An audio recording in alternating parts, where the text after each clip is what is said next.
Hello, everyone. Welcome to ELI, the place where you get your daily dose of inspiration for entrepreneurship.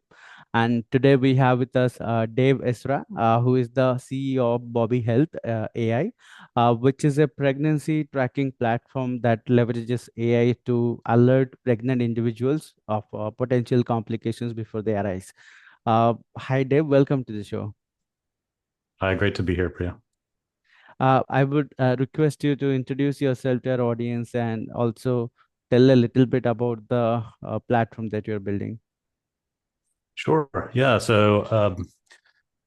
I worked with a co-founder, Mohit Sinani, over the past few years, and we were in the maternal health space. So we were doing the global studies for the COVID, uh, the impacts of COVID and COVID vaccines on pregnancies. Hmm. So this is what motivated us to do more, and it was while studying artificial intelligence at MIT here in the U.S., where I was challenged with solving a problem with AI. To me, the choice was clear. Every day, 800 women die Hmm. from maternal related issues, Okay. and 94% of those are avoidable. So this is why we started Bobi Health, and the idea was to meet people where they are, create a mobile app that anybody can use. They can easily track the health of their pregnancy. We're collecting data like heart rate and O2 and temperature and all these things that are indicators, and using our predictive analytics models to predict adverse events in pregnancy, like hemorrhage, preeclampsia, infection, and even mental health issues. So for both during pregnancy and postpartum.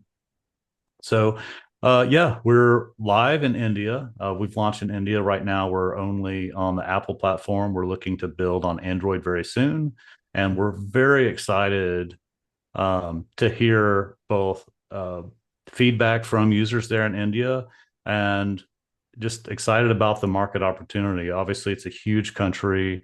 Uh, you, you're very used to using technology, right? Hmm. I've been in the tech industry for a while and have been working alongside multiple partners in India for a couple of decades now. So yeah, we're really excited about our startup and what we're doing and trying to solve for big problems. Well, I think that that's a very interesting problem to solve, and I'm so surprised to know that almost 94% of the deaths can be avoided if we Mhm. know beforehand that what this is the problem that is happening. But curious to understand one thing, how do you detect these problems? What are the parameters that you feed into your system, and how, more importantly, how do you capture those parameters? Yeah, we actually started with an initial data set of 10 million pregnancies from India. And we were able to use our models to predict live birth. So this is really extraordinary, right? With over 90% accuracy. A lot of that boils down to demographics, access to care, health history. And so we're using that data along with biometrics collected through the life of the pregnancy. Hmm. So we check in on our users daily. How are you feeling today? And we're collecting those symptoms. So with this data set that we're collecting, it enables the predictive analytics. So there's some experimentation involved, and it's data science, right? Where we can build these models and figure out which types of models, whether it being, basic linear regression or a neural network or a random forest model, right? Which works best to make the predictions that we want for different conditions.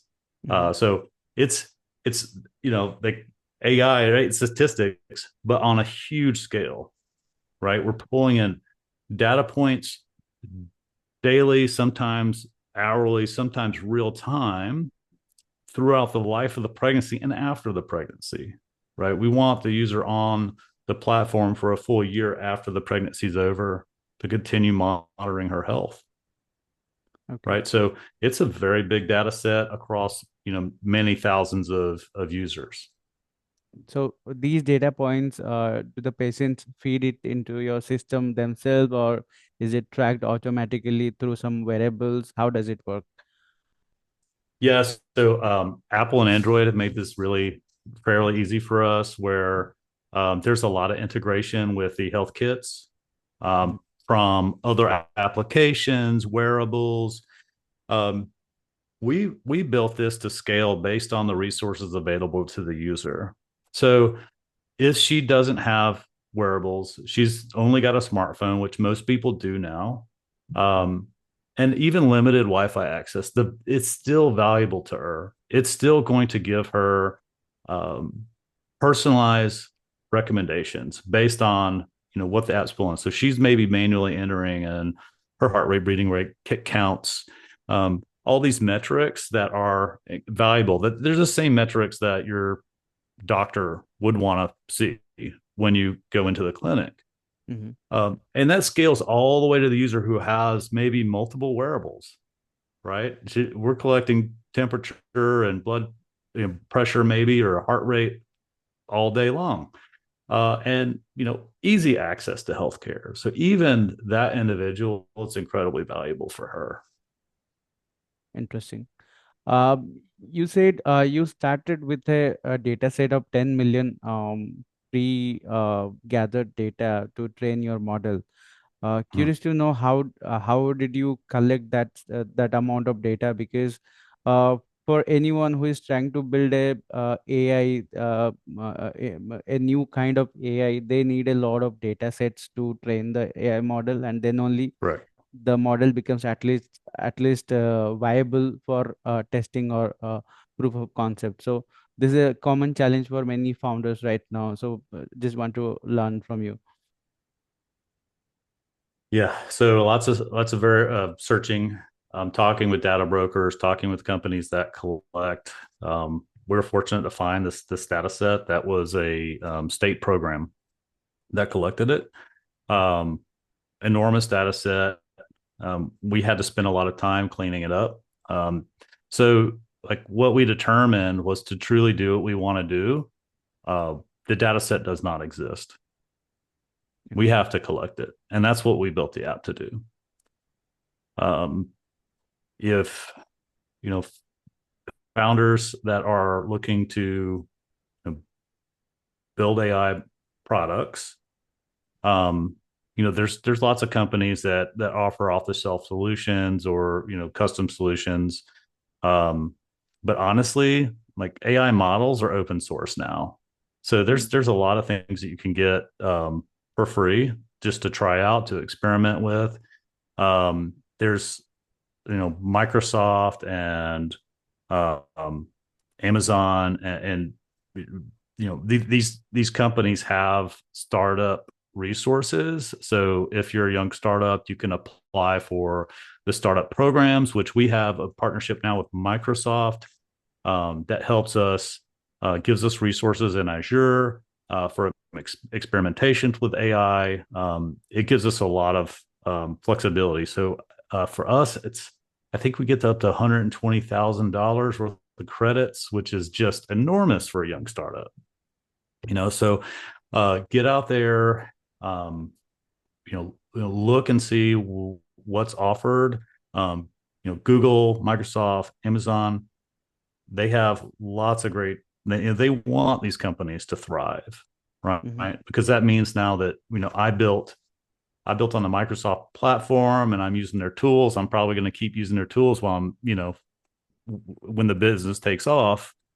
So they benefit from it as well. It's a great partnership, great programs.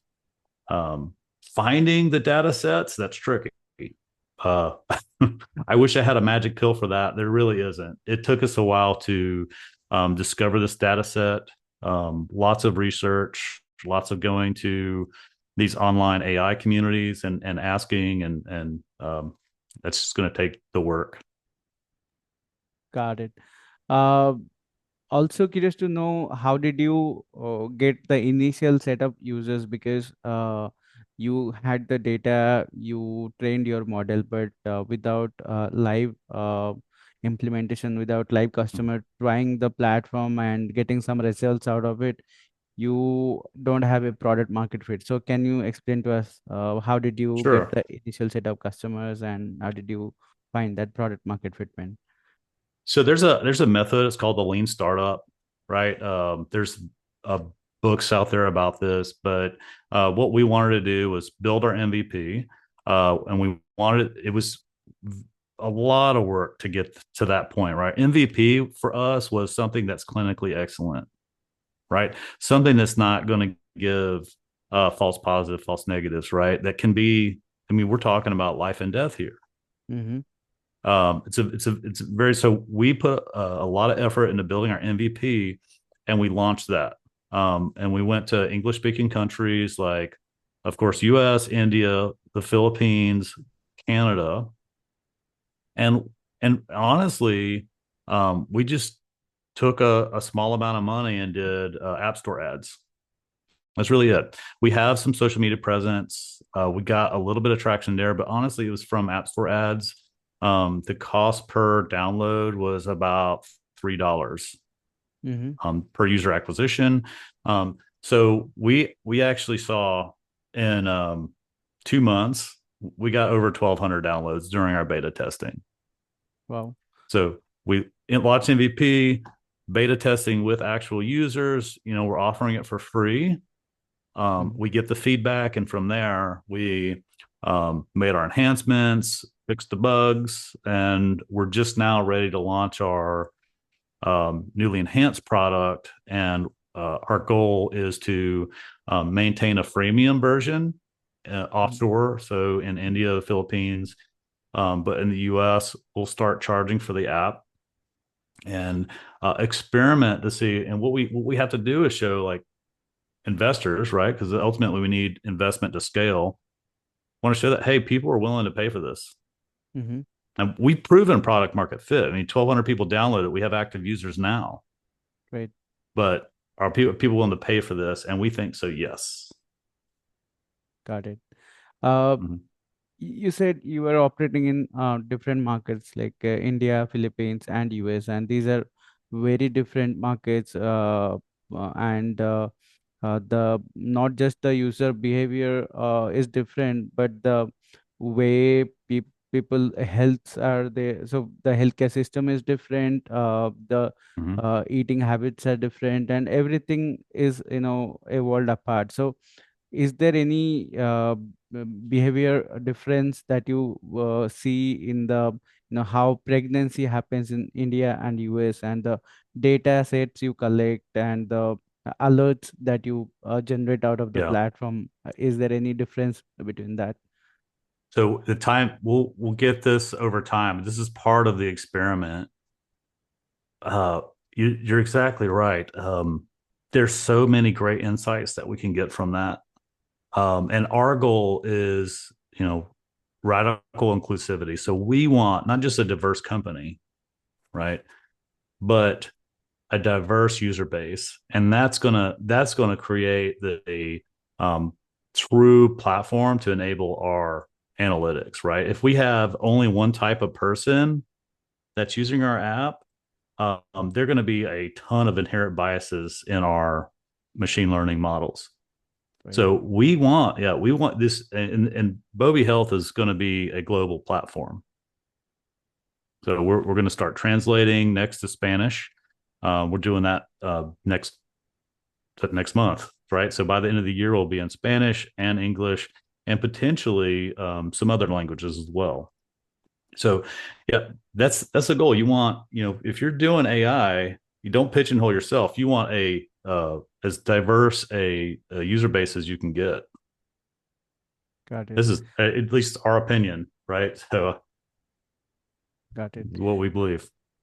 uh, what kind of feedback did you receive from market when you launched your MVP and there you gave it to some trial customers?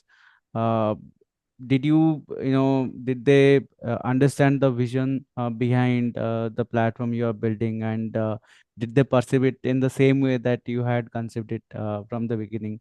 or was there any, any new thing that you discovered while, improving, getting the feedback, and how did you improve that? How did you incorporate that in your platform?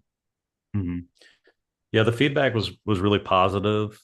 Um, some of the things that we needed to improve were to continue to create additional features. And our users really wanted one app to Mhm. do everything. And right now they're having to juggle three or four apps.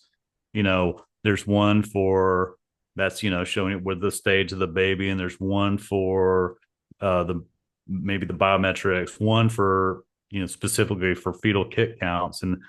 And they like that we have, a platform that incorporates as everything, and we want to continue to grow what we're offering.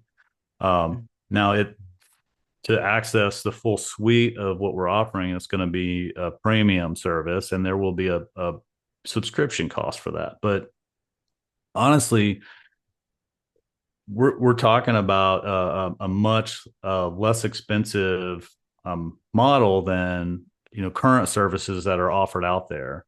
Um, if you want access to our classes and our providers, our obstetrics nurses and doctors, um, through our premium service, because our user base is so enormous, we're talking about just a couple of dollars instead of having to pay hundreds of dollars, Mhm. to get some classes or that sort of thing. So, Any success stories that have come out of your customer base? Like, was there any case where the life was actually saved because of the data you have gathered or the insights that you have given? we haven't been live long enough to have that, but we are very excited. And here's what we're gonna do. Like uh, we're getting in front of healthcare systems right now. In fact, I have on Thursday, I'm speaking to one of the largest healthcare systems in the United States about a pilot. And so with these pilots, we'll be able to very closely track um, how the app is doing. Like, what are the metrics collected? Are we getting early intervention? Are we getting less returns to the hospital? Are we getting financial savings from the user, right? Mhm. Also, the hospital system.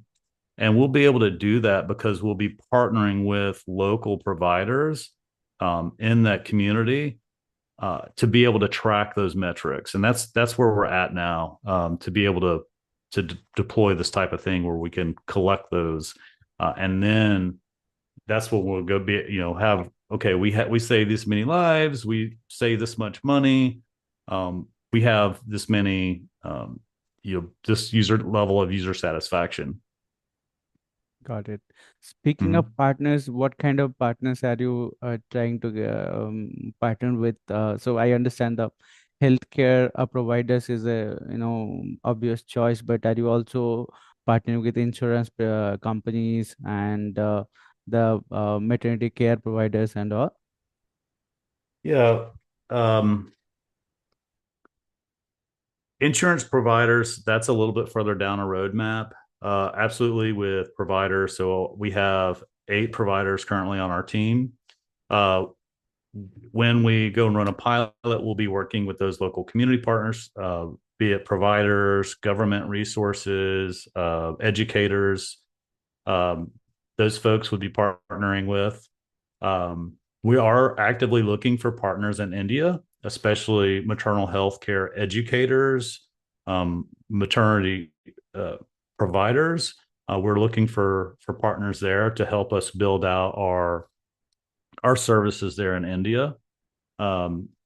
We feel like if you look at the market, um, there's about 200, just over 200 million smartphone devices in the US, right? And the US accounts for 60% of the maternity care app market.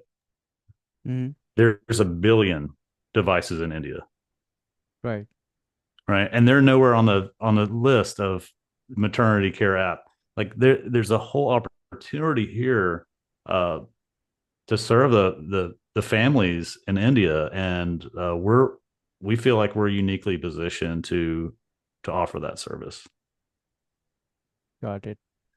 Uh, what is the kind of feedback you have been getting from the medical community? Like, are they finding it useful stage or useful intervention in the whole process of pregnancy, or are they saying ki, you don't we don't appreciate Mm. these sort of wearables and everything because it's all a bit technical, you don't get into technicalities, right?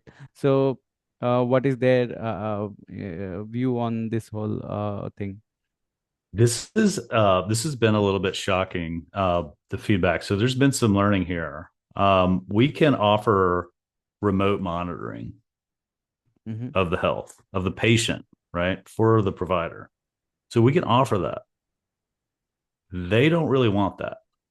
Okay. Um, they can see the value, right, but they can't. They just don't have the time to be monitored, and there's liabilities there as well. So it's a really tricky situation. So what we've done is we want to offer the remote monitoring to the partner or the caregiver of the pregnant individual, the spouse, the parent, the friend, the doula, or whoever they want to give it to, they're welcome to. And we think there's huge value there. So I'm a retired Army officer, and if I was deployed and my spouse was pregnant, just I think about the value for me to be able to monitor the health of that pregnancy. Hmm. Um, our providers do see the significant value. So the ER doc, emergency doctor on our team, he talks about the um, you know women coming to the emergency room and giving birth, which is not optimal at all, right? And not only that, but oftentimes they haven't seen a provider the entire pregnancy, and this can lead to all sorts of complications. And you never want to give birth in an emergency room. It's just not That's not how you want to do it. Um, and what our app does is enable the user, right? So we're educating the user, so it helps her understand or monitor and understand her health through the life of the pregnancy, and so that she can make decisions for healthier outcomes, Mm-hmm. right?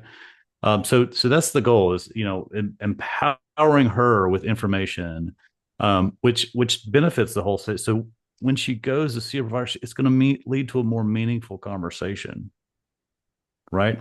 And she can go in with her app, and we have a provider dashboard with anomalies.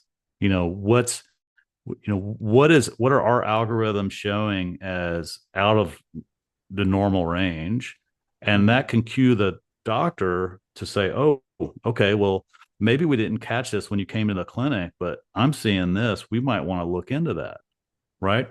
Oh, you're having persistent headache that Mm-hmm. you've reported to the app. Okay, well, let's take a look at your blood pressure, because that can be a symptom of preeclampsia, right? And so that can give the doctor additional insights to better care for their patients.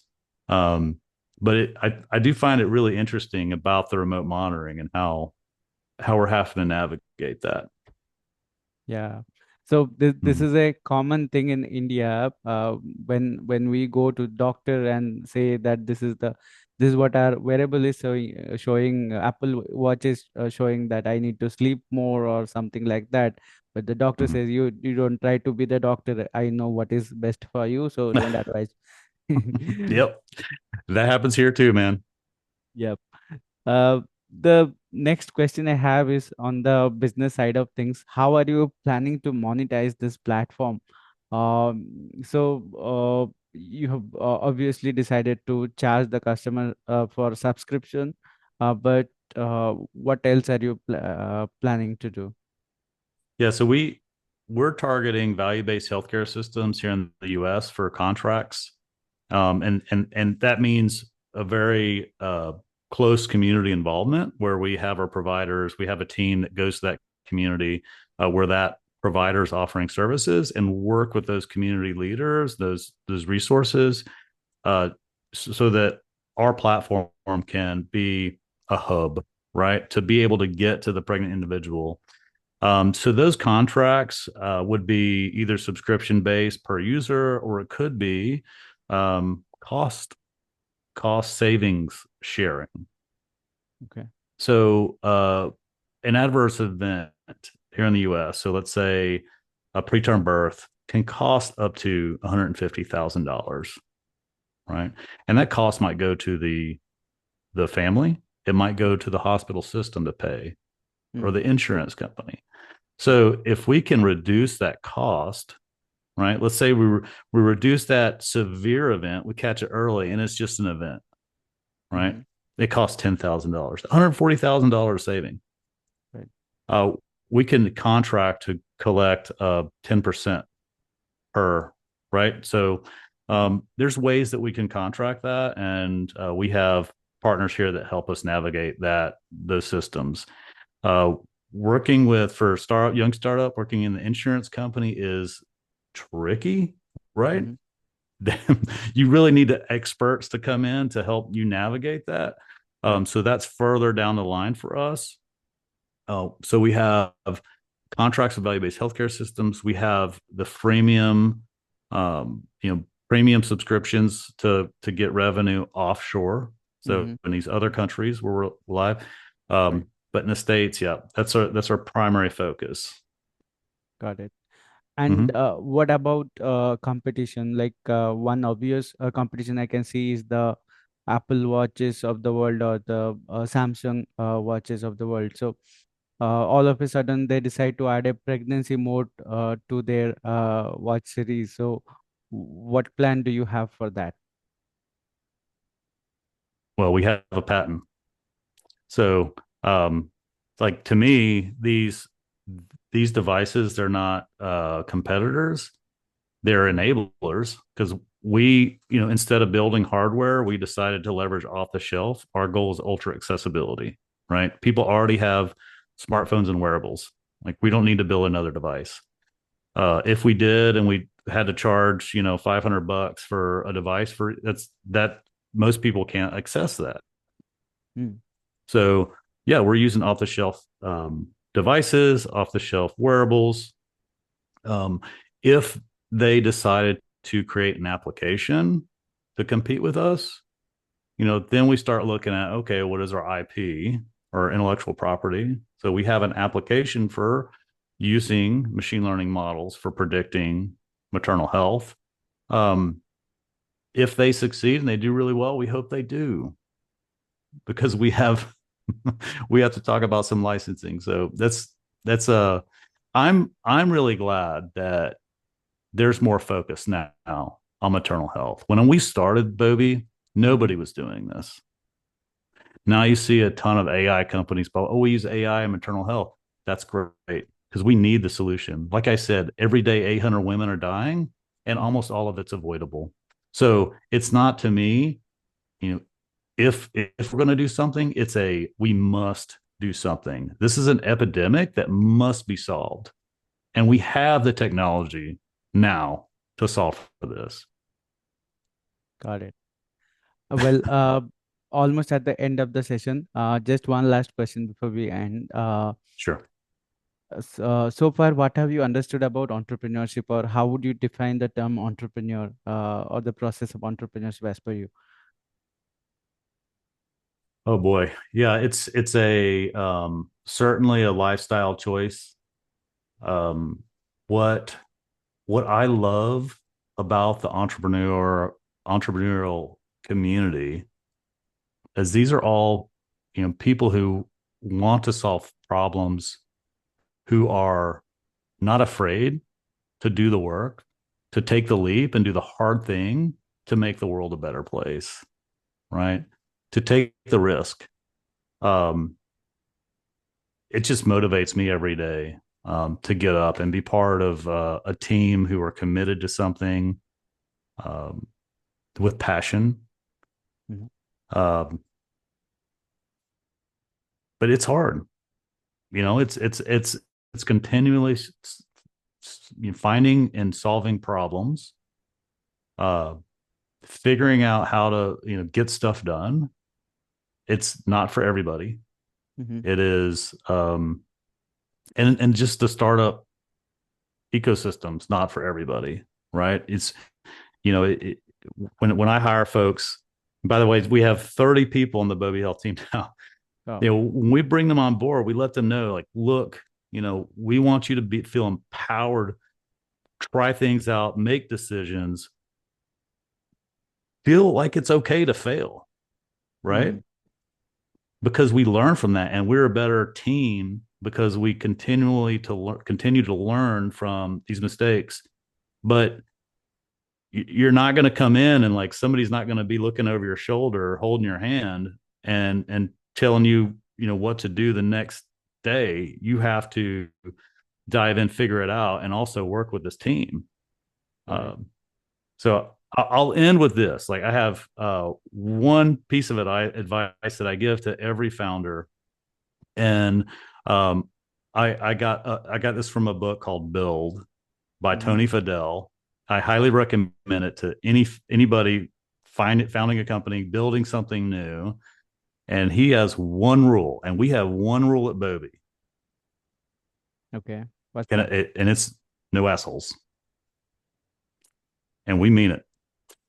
That's our one rule, and it's stuck, and it's worked really well for us. Interesting. Uh, Well, I think on this note, we will wrap up the session. Thanks for joining us, Dave. It was a pleasure to have you on our platform. And I must say, You the bet, Priya. problem you are solving is a real problem to solve. It's not just about money, it's about saving some real people.